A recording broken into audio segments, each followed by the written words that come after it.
بسم اللہ الرحمن الرحیم وبہ نستعین وهو خیر معین۔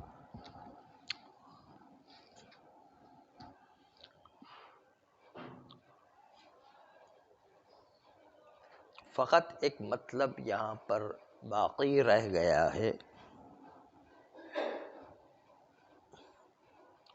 اور وہ توضیح یہ ہے کہ باب اطلاق و تقیید میں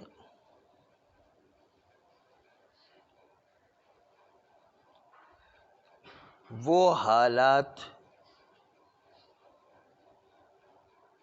کہ جو ہم رتبہ حکم ہو اس کی نسبت سے اطلاق چلتا ہے۔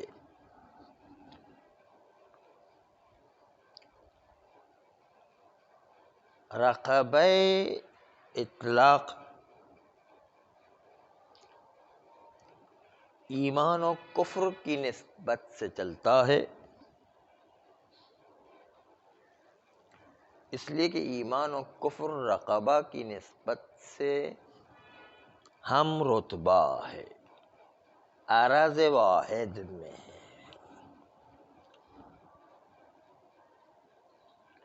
اما دلیل نسبت پہ علم جہل،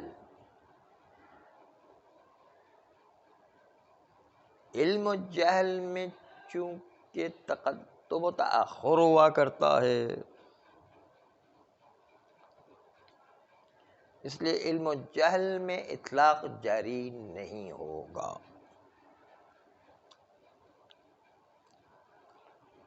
اس لیے کہ اقیم الصلاۃ نماز علم کی نسبت پہلے ہے، اور علم نہ ہو اور اس کے نتیجے میں جہل کی وجہ سے حکم ظاہری آئے تو رتبہ متأخر حکم ظاہری حکم واقعی سے، اس لیے اطلاق عالم و جاہل کی نسبت سے نہیں چلے گا، کیونکہ علم و جہل میں تأخر و تقدم ہوا کرتا ہے۔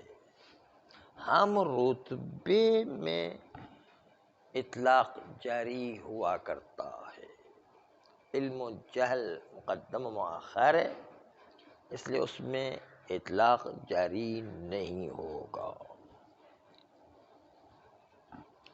جب اطلاق جاری نہیں ہوگا تو اس کا مطلب اقیم الصلاۃ عالم کے لیے تو واجب ہے، جاہل کے لیے واجب نہیں ہے، یہ مطلب نکلے گا۔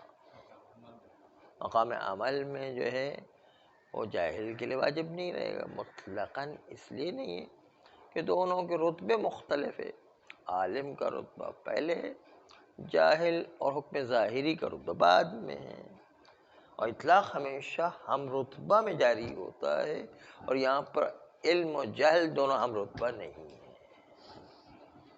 یہ کسی نے آ کر کے بات کہی ہے، لیکن یہ بات ہے بہت دل فریب، لیکن واقعاً دھوکہ دینے والی بات ہے، مغالطے والی بات ہے۔ آدمی کو بڑی چیزیں کبھی دیکھنے میں اچھی لگ رہی ہوتی ہیں، لیکن اندر سے دھوکہ بھرا ہوتا، اندر سے اس میں خرابی ہوا کرتی ہے۔ بڑی زیبا اور خوبصورت چیزیں نظر آتی ہیں، لیکن اندر سے اس میں خرابی پائی جاتی ہے۔ جیسے قرآن نے نیزوں کو بلند کیا اور انہوں نے نعرہ لگایا کہ ہم قرآن سے فیصلہ کریں گے، تو کتنی خوبصورت بات ہے، لیکن اندر سے اس کے اندر خرابی تھی کہ مولا علی کو روکنا تھا اپنی جنگ کے اندر، اور جو ہے معاویہ نے جو ہے علم پر جو قرآن بلند کر دی، کہا ہم قرآن سے فیصلہ کریں گے، لا حکم الا للہ لگا دیا، نعرہ لگا دیا۔ تو بات ظاہراً کبھی کبھی بہت اچھی ہوتی ہے، اس کو مولا نے کہا کلمۃ حق یراد بها الباطل، کبھی کبھی کلمہ حق کا ہوتا ہے، ارادہ باطل کا کیا جاتا ہے۔ اسی طرح اخباریین بھی نعرہ لگاتے ہیں کہ ہم تو امام کی بات مانیں گے، ہم غیر امام کی بات، مجتہدین کی بات نہیں مانیں گے، اس لیے جو حدیث میں لکھا ہے اس کو مانیں گے۔ تو بات بہت اچھی ہے لیکن اندر سے خرابی ہے اس کی، اندر سے جو ہے جہالت ہے اور جو ہے تباہی ہے۔ بات بہت اچھی ہے، اخبارین کی ظاہری نعرہ بہت اچھا ہے کہ ہم تو امام کی بات مانیں گے، حدیث امام کو قبول کریں گے، باقی کسی بات کو قبول نہیں کریں گے۔ اندر سے بڑی خرابی ہے، لیکن ظاہر میں بڑا اچھا نعرہ ہے کہ جہاں بھی امام صادق علیہ السلام کا نام آگے بس اس کو قبول کریں گے، مجتہدین کی بات کیوں مانیں گے، اصولین کی بات کیوں مانیں گے۔ یہ اندر سے کتنی خرابی آپ کو پتہ ہے کہ کیا نقصانات ہوتے۔ اس کا مطلب تو جو ہے یہ امام کا نام آ گیا تو لوگ جعلی حدیثیں بنا کر کے پیش کرنے لگ جائیں گے، کیونکہ امام کا نام آ گیا، جعلی حدیثوں کو بھی ماننا پڑے گا۔ اس لیے مجتہدین کو اپنی جیب سے کوئی بات تھوڑی کرتے، وہ بھی امامی کی بات کر رہے ہیں یا قرآن کی بات کر رہے ہیں، لیکن صحیح حدیثوں کو چیک تو کرنا پڑے گا کہ صحیح حدیث ہے یا دشمن نے ایک جعلی حدیث بنا کر کے پیش کر دی۔ مجتہدین یہ کہہ رہے ہیں کہ دیکھو تو صحیح بات پیش کی جا رہی ہے یا نہیں کی جا رہی ہے، خالی امام کا نام استعمال کر کے دشمن جو ہے اسلام کو خراب تو نہیں کرنا چاہتا ہے۔ یہ مجتہدین یہ جو ہے وہ عقل کی بات کر رہے ہیں، وہ لوگ جو ہے ظاہری نعرے لگا رہے ہیں۔ تو ظاہری نعرے کبھی کبھی جو ہے بہت اچھے ہوتے ہیں، دل فریب، ان کو دھوکہ دیتے ہیں۔ تو یہ آج کی بات بھی ایسی ہے۔ آج کی بات کیا کہہ رہے کہ بھائی اطلاق جاری ہوگا ہم رتبہ چیزوں میں کہ رقبہ کفر و ایمان کی نسبت سے عرض واحد میں ہے، اس لیے کفر و ایمان کی نسبت سے مطلق جاری ہوگا، رقبہ مطلقہ، چاہے کافر غلام کو آزاد کریں چاہے مسلم غلام کو آزاد کریں، یہ کفارہ خصال ماہ رمضان روزہ میں ہو جائے گا۔ لیکن وہاں پر جہاں ہم رتبہ نہ ہو، علم و جہل کی بات ہو، تو علم اس کے لیے مقدم ہے، اقیم الصلاۃ میں علم مقدم ہے، اور جہل علم کے مرحلے کے بعد ہے، اور اس کے بعد حکم ظاہری آئے گا تو حکم ظاہری کا رتبہ متاخر ہے، تو اس میں اطلاق جاری نہیں ہوگا۔ اقیم الصلاۃ خالی عالم کے لیے جاری ہوگا، جاہل جو حکم ظاہری کو جانتا ہے اس کی نسبت سے جاری نہیں ہوگا۔ یہ نعرہ ظاہری طور پر بہت اچھا ہے، لیکن اس میں آپ کو آج دقت ایک لفظ پر کرنا ہے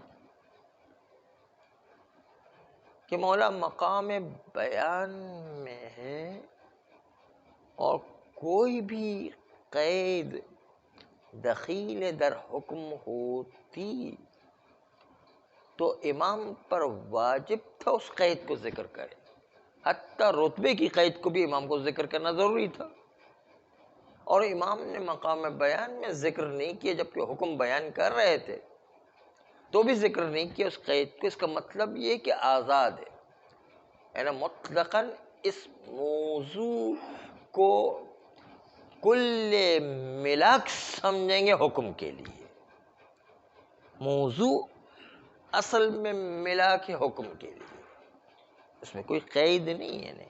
مقام بیان میں ہوتے ہوئے حکم بھی بیان کر رہے مولا، تو اس وقت جو ہے اس کا مطلب ہے کہ کوئی قید تھی تو بیان کرنا چاہیے تھی، جب بیان نہیں کی تو اس کا مطلب جو ہے کوئی قید نہیں تھی، خالی موضوع کو ملاک قرار دیا۔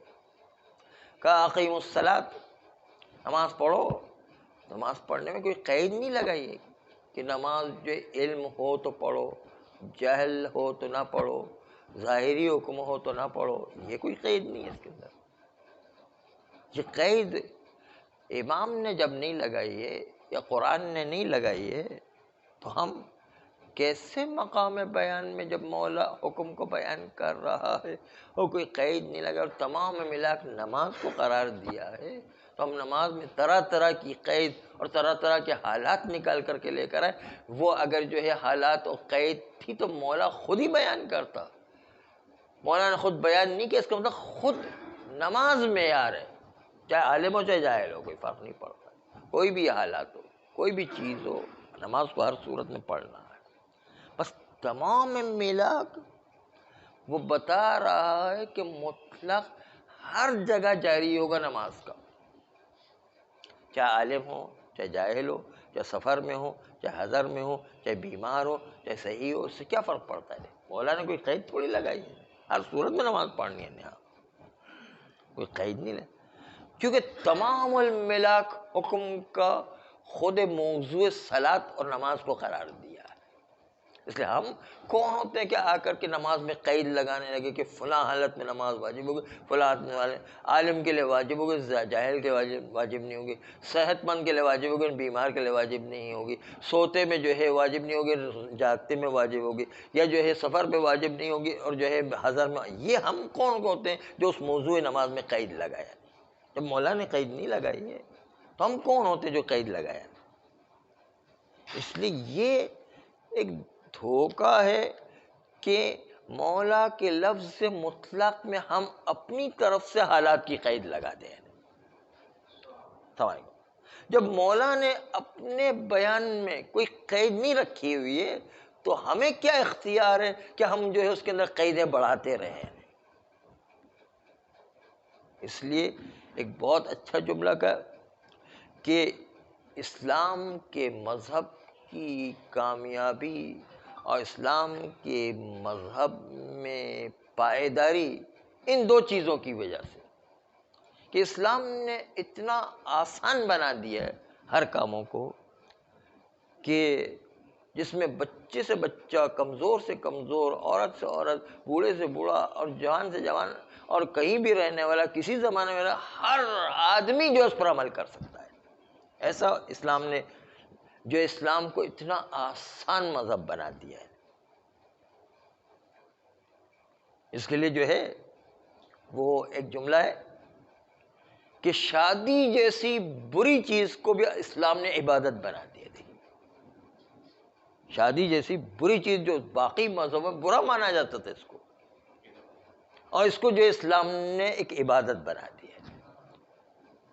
یہ اسلام کا بڑا کمال ہے نا، بڑی خوبی کہ ہر چیز پر اسلام نے فطرت کے مطابق بہت آسانیاں رکھ دی ہے.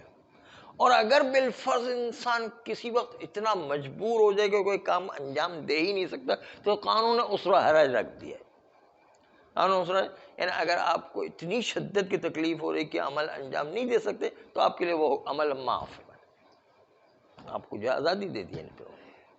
تو اسلام نے بڑی آسانی فراہم کی ہر چیز کے، اور ہر کام اسلام کا بڑا لاجیکل ہے، انسان کی روح کی گہرائی میں اتر جانے والا اور انسان کے لیے بڑا اپیلنگ ہے، انسان کی دل و دماغ کے جو ہے اندر لگنے والا ہے کہ واقعی یہی حکم ہونا چاہیے. السلام علیکم. اسلام کا کوئی حکم جو ہے انسان کو بغیر لاجک کے نظر نہیں آئے گا. سب کے اندر ایسی عقلائی لاجک ہے، ایسی حکمت بھری ہوئی ہے کہ ہر حکم کے اندر گہرائی میں حکمت بھری ہوئی ہے. آدمی صرف غور و فکر نہیں کرتا. السلام علیکم. چھوٹی سے چھوٹی بات میں جو ہے انتہائی حکمت بھری ہے. اسی لیے پیغمبر اسلام صلی اللہ علیہ وآلہ ایک دن اصحاب کو بلایا اور بلا کر کے اصحاب سے کہا کہ اسلام اتنا بہترین مذہب ہے، اتنا اپیلنگ مذہب ہے، ایسا روح کی گہرائی میں اتر جانے والا عمل ہے، ایسا لاجیکل اسلام ہے. اسلام جو ایسے احکام ہے ایسا لاجیکل ہے کہ ہر چیز کے اندر حکمت چھپی ہوئی ہے. تو پھر بھی آپ عرب میں رہتے ہو تو لوگ کتنے دن ہو گئے کوئی بھی ایک آدمی بھی مسلمان نہیں ہوا، آخر آپ لوگ کیا تبلیغ کا کام انجام نہیں دے رہے ہو؟ پیغمبر نے جو ہے اصحاب سے پوچھا ہے، آپ لوگ کیا تبلیغ کا کام انجام نہیں دے رہے ہو کہ لوگ کوئی مسلمان ہی نہیں ہو رہا، اتنا بہترین مذہب ہونے کے باوجود؟ تو ایک صحابی کھڑے ہو گئے، کہا یا رسول اللہ کیا کریں ہم تو اپنے قبیلے میں جاتے ہیں، ان کو اسلام کی تبلیغ کرتے ہیں، ان کو اسلام کی خوبیاں بتاتے ہیں، اور واقعی اسلام کی حکمتوں کو بتایا جو سامنے والا اس کے دل و دماغ پر لگنے والی بات ہوتی ہے۔ ہر چیز کے اندر لاجک چھپی ہوئی ہے، ہر چیز کے اندر مصلحت چھپی ہوئی ہے، جب ان کو بتاتے ہیں تو ان کے دل و دماغ پر لگتا ہے، اور وہ سب کے کہتے ہیں ہاں واقعاً بہترین بات ہے، اور ہمیں قائل کرتے کرتے ایسا لگتا ہے کہ ابھی وہ اسلام لے کر آ جائے گا، ابھی اسلام لانے والا ہے، لیکن آخر میں ایک جملہ کے سارا کا معاملہ خراب ہو جاتا ہے۔ آخر میں جو کہتے ہیں کہ آپ کی باتیں سب بہترین ہیں، ہمارے دل و دماغ پر لگ رہی، لیکن وہ جو ابو حشام ہے وہ کیوں ایمان نہیں لاتا؟ ابو حشام پہلے ابو جہل کا نام تھا نا، وہ کیوں ایمان نہیں لاتا؟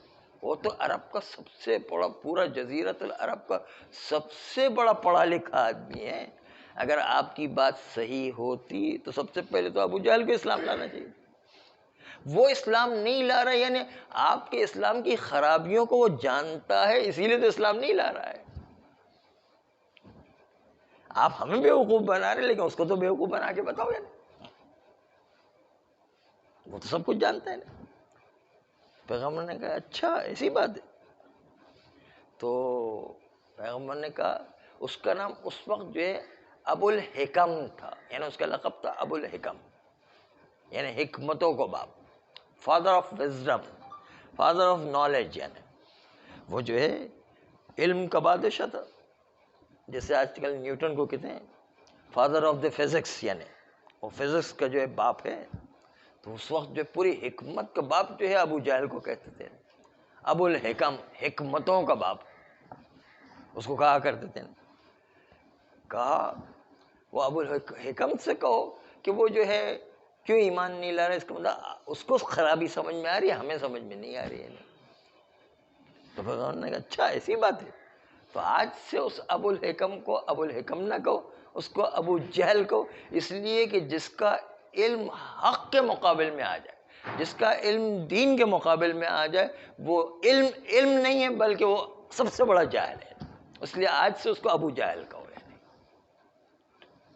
یہ اصل مسئلہ یہ کہ بہت ساری چیزیں اس کی خرابیاں ایسی ہوتی ہے کہ ظاہر میں ابو جہل کا علم بہت اچھا نظر آتا ہے، لیکن اندر سے اس کی خرابی تھی۔ تو آج عرض یہ کرنا ہے کہ آپ کو امام کے موضوع کو دیکھنا ہے کہ تمام الملاک اور معیار نماز کو قرار دیا، نماز میں کوئی حالات امام نے یا قرآن نے تبدیل نہیں کیا ہے، کوئی قید نہیں لگائی ہے، کہا کہ نماز جو ہے وہ صحت میں پڑھو بیماری میں نہیں پڑھو، نماز حضر میں پڑھو سفر میں نہیں پڑھو، ایسی قیدیں کہاں لگائی ہے؟ یا علم ہو تو پڑھو جہل میں نہیں پڑھو، یہ کہاں قید لگائی ہے؟ اگر قید لگانے تو امام زیادہ مصلحتوں کو سمجھتے، وہ امام خود قید لگاتے، امام نے قید نہیں لگائی اور مطلقاً نماز پڑھنے کو کہا ہے، تو اس کا مطلب ہم اپنی طرف سے کیوں قید بڑھا کر کے لے کر آ جائیں گے؟ اس لیے اطلاق کا معنی یہ کریں، اطلاق کا معنی یہ کریں کہ موضوع کو ہر صورت میں تمام الملاک مانیں، کوئی قید اپنی طرف سے بڑھا کر کے نہیں لے کر آ جائے۔ تو آپ علم و جہل کی قید اور رتبے کی قید لے کر آ رہے ہیں، تو یہ قید کہاں سے لے کر آ رہے ہیں؟ اطلاق کے اندر۔ یہ آج کا اہم نقطہ تھا کہ جب اطلاق میں امام نے قید نہیں لگائی ہے، تمام الملاک اس موضوع کو قرار دیا ہے، تو پھر ہم اپنی طرف سے قید کیوں لے کر آ جائیں گے؟ لفظ امام کو یا لفظ قرآن کو دیکھیں گے، نہیں کہ ہم اپنی طرف سے جو ہے اپنے احتمالات کو اس کے اندر جو ہے موضوع کے اندر دخیل سمجھنے لگ جائیں گے۔ یہ نقطہ تھا، اس لیے بہرحال عالم و جاہل دونوں کے پر واجب ہے، رتبے کا فرق ہو پھر بھی جو نماز واجب رہے گی۔ جب نماز ہر صورت میں ہے اور اطلاق و تقیید جاری ہوگا تو اس کا مطلب یہ کہ اطلاق و تقیید ہر صورت میں جاری ہوتا ہے. تو جب ہم شک کرتے ہیں کہ قید سورہ نماز میں آئی ہے یا نہیں، تو قید کی صورت میں جب شک کریں تو شک کی صورت میں اصل برات جاری کریں گے کہ سورہ کی کوئی قید نہیں ہے، اس لیے نماز کو مطلقاً پڑھیں گے، بغیر سورہ کی نماز کو انجام دے سکتے ہیں. یہ پہلا موضوع تھا. دوسرا موضوع یہ ہاں اصل برات جاری ہو جائے گی، اصل ہاں دونوں جاری ہوگی بھی فی الحال. دوسرا موضوع اطلاق و تقیید کے مقابل میں اقل و اکثر کی بحث میں مطلق مشروط ہے. کیا ہے فلاں شرط آئی ہے نماز میں یا فلاں شرط نہیں آئی ہے نماز میں. نماز میں کیا طہارت کی شرط ہے یا طہارت کی شرط نہیں، شک ہو جائے کسی چیز کی طہارت کی. یا رقابہ میں آیا مومن کی شرط ہے یا مومن کی شرط نہیں. معمول بھی رقبہ ہے، مومن کی شرط کے اندر شک ہو رہا ہے، تو وہاں پر اطلاق و تقیید اور اطلاق و مشروط یعنی مطلق و مشروط جاری ہوگا یا نہیں. اسی طرح جنس و نوع میں شک ہو جائے کہ یہاں پر جنس مراد لیا گیا ہے یا نوع کی قید کے ساتھ ارادہ لیا گیا. یہاں پر حیوان کلی ارادہ لیا گیا ہے یعنی حیوان ناطق انسان مراد لیا گیا ہے. وہاں پر بھی قید کے اندر شک ہو جائے تو اصل برات جاری ہوا کرتی قید کی. یا نوع و فرد کی نسبت سے شک ہو جائے کہ یہاں پر انسان کوئی بھی لیا گیا ہے یا انسان مخصوص زید لیا گیا ہے، تو ان ساری قید کی نسبت سے اطلاق و تقیید میں شک ہو جائے تو شک کی بنیاد پر اصل براءت جاری ہوگی. صلی اللہ علیہ وآلہ